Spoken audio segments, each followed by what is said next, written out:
একজন ওল্ড প্লেয়ারের মুখ থেকে এই কথাটা তখনই বেরোয় যখন সে তার স্কিলকে হারিয়ে ফেলে। যেই পুরানো প্লেয়ারের গেম প্লেটা দেখে আজ তোমরা হাসছো, এমন একটা সময় ছিল যাকে কাস্টম খেলার জন্য সর্বপ্রথম হায়ার করে নিয়ে যাওয়া হতো।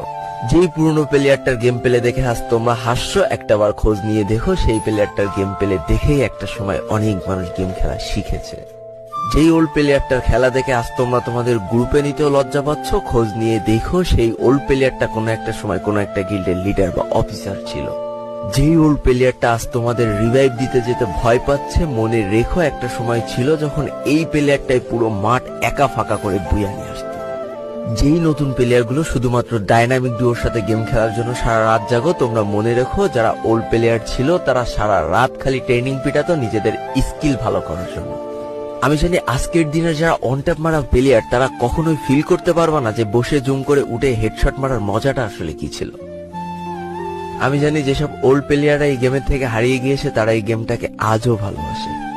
জীবনে এমন হাজারো ওল্ড প্লেয়ার আছে যাদের ফ্রি ফায়ারই ছিল জীবনে প্রথম রাত জাগার কারণ। আমি জানি এমন হাজারো ওল্ড প্লেয়ার আছে যাদের রেজাল্ট খারাপ করারও প্রথম কারণ ছিল এই ফ্রি ফায়ার। আজকের দিনের নতুন প্লেয়াররা উচ্চ স্বরে বলে আমি ফ্রি ফায়ার গেমটাকে প্রচুর ভালোবাসি, আর যারা ওল্ড প্লেয়ার ছিল তারা বলতো ফ্রি ফায়ার আমার ইমোশন। একটা না দুইটা না অনেক কটি বছর এই ফ্রি ফায়ার গেমটার সাথে কাটিয়ে দিয়েছি, অনেক ভালো ভালো বন্ধু পেয়েছি, আবার